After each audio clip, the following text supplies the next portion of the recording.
Attention, ne pratiquez jamais de sport sans l'avis de votre médecin. Salut les amis, vous m'avez manqué, bienvenue sur Wushu Tao. Aujourd'hui, je voulais parler d'un sujet important, la distance en combat. Alors, ouvrez l'œil, ouvrez les écoutilles, mettez votre kimono et c'est parti. Que ce soit en boxe ou en arts martiaux, si vous ne maîtrisez pas votre distance de combat, vous aurez beau être le meilleur combattant de la Terre, si vous n'avez pas ça, vous n'avez aucune chance de gagner un combat.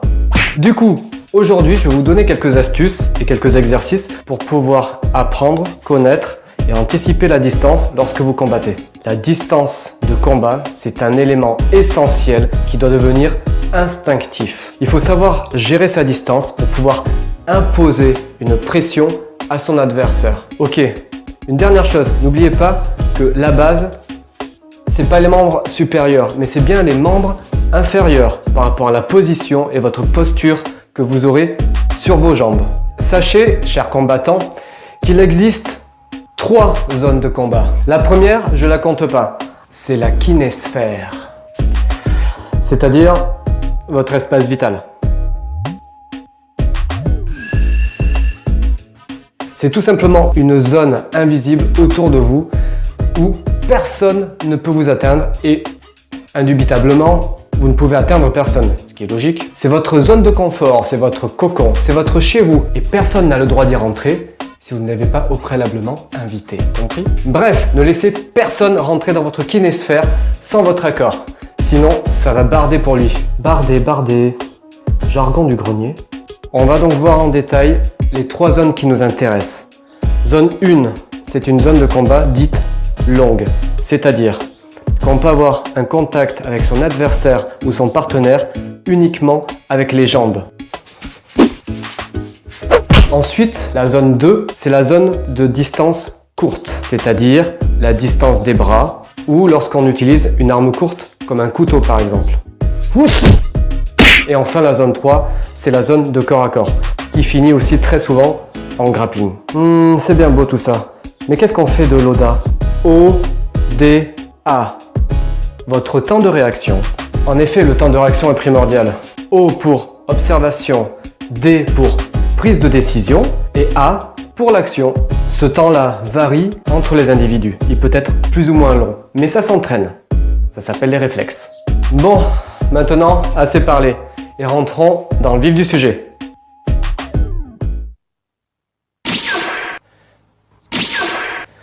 On va voir comment travailler la distance ensemble sur un sac de frappe. Tout à l'heure, on a vu la kinésphère. Je vous parlais de cette fameuse kinésphère qui est extrêmement importante. C'est la distance lorsque vous combattez où vous vous trouvez hors zone de combat, hors zone de contact. Exemple, par rapport à mon sac, ici, je peux dire que je me trouve hors zone. Donc pour l'instant, pas de risque parce qu'il ne peut pas y avoir de contact. D'accord ?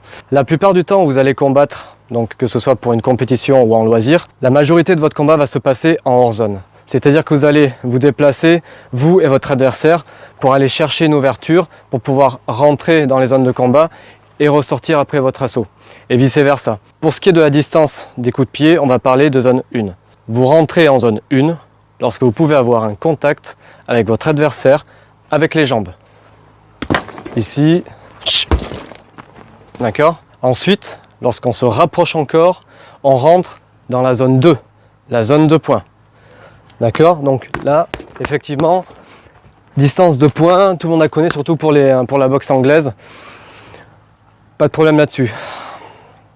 Troisième et dernière zone, la zone de contact corps à corps.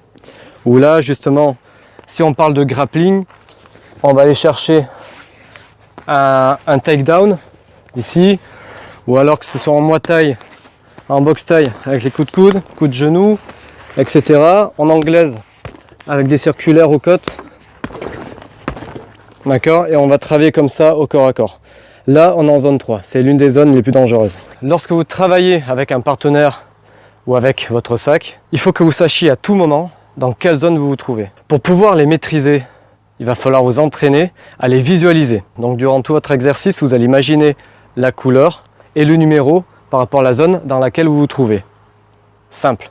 Mais ça va vous obliger à prendre conscience de la distance à laquelle vous vous trouvez pour que ça devienne inné ensuite, sans avoir à y penser, et que ça devienne naturel, que ça rentre, comme on dit, dans les fibres du corps et qu'on puisse penser à autre chose et se concentrer sur d'autres choses que sur cette distance-là. Ok, un petit exemple. Allez, c'est parti, suivez-moi.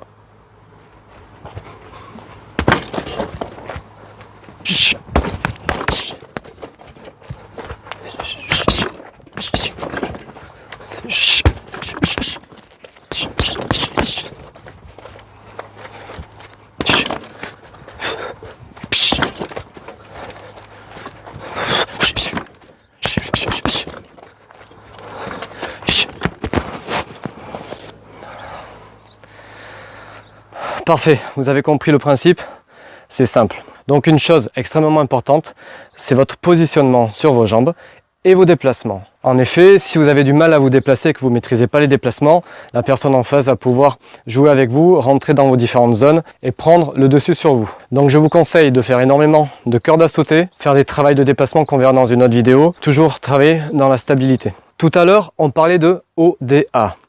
Observation, décision, action.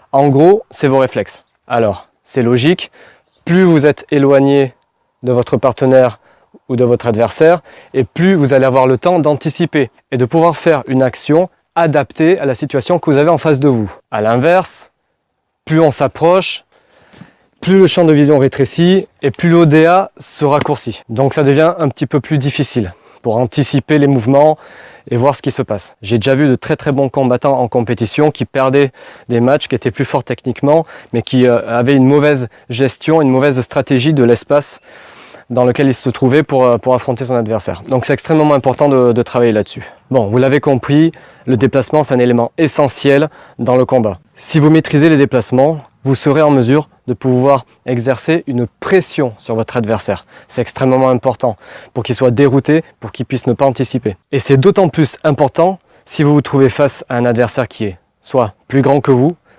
ou plus rapide. Dans ce cas précis, il faut maîtriser absolument les déplacements pour pouvoir privilégier les contre-attaques.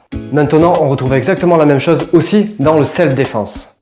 Lorsque vous n'avez plus les moyens de vous échapper et que vous êtes obligé de faire face à une confrontation, il est d'autant plus important de maîtriser cette distance de combat, puisque sur ce cas-là, peut-être que votre vie en dépend.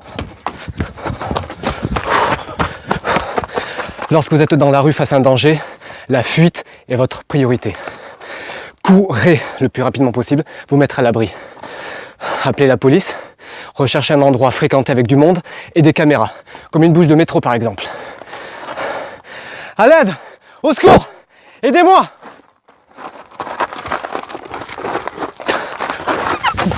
Au secours! Au secours! Dans le cadre du self-défense, le plus important c'est de conserver une distance. Donc on va mettre ses bras devant soi et on va essayer de conserver sa kinésphère intacte. C'est-à-dire que la personne ne va pas pouvoir rentrer dans votre kinésphère. Vous ne la laissez pas rentrer. D'accord? Jusqu'ici pour l'instant tout va bien. On est hors zone, il n'y a pas de danger puisqu'on est hors distance. D'accord? Il ne peut pas y avoir de contact. D'accord? Maintenant, votre agresseur, très souvent dans la rue, va essayer de mettre une pression psychologique et de s'approcher de vous. Donc il va peut-être rentrer dans votre zone 1, on va dire la distance de jambes. Jusqu'ici tout va bien, on peut quand même anticiper ses attaques, on est d'accord? Néanmoins, il peut quand même y avoir déjà un contact au niveau des jambes. Ensuite, il va continuer sa route, il va continuer son agression, il est déterminé. Et là, on se retrouve en zone 2, zone de poing. Là, c'est encore plus dangereux parce qu'on aura de moins en moins le temps de réagir et notre champ de vision rétrécit. C'est important de conserver toujours les mains devant soi au cas où il lèverait ses mains pour pouvoir vous saisir. Tout de suite, tu veux me saisir? Vas-y, hop, tout de suite, on contrôle les mains dessus, hop, pour pousser, pour pouvoir s'échapper ou avoir une alternative.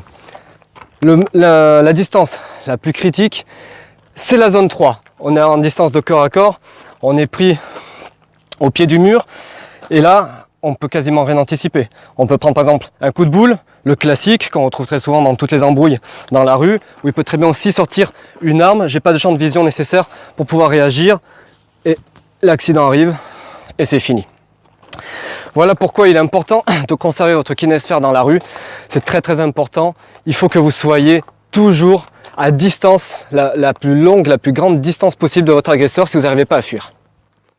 Voilà mes chers compatriotes, on a fait le tour du sujet. J'espère que ça vous a plu, que ça vous a appris beaucoup de choses, que vous allez pouvoir les mettre en pratique dans vos entraînements de tous les jours et pourquoi pas en compétition ou pour vous défendre. N'hésitez pas surtout à mettre pouce bleu, à laisser des commentaires, je répondrai à tous vos commentaires. N'hésitez pas aussi à souscrire à ma chaîne et à cliquer sur la petite cloche pour avoir une notification à chacune de mes nouvelles vidéos. Pour ma part, je vous donne rendez-vous sur ma prochaine vidéo.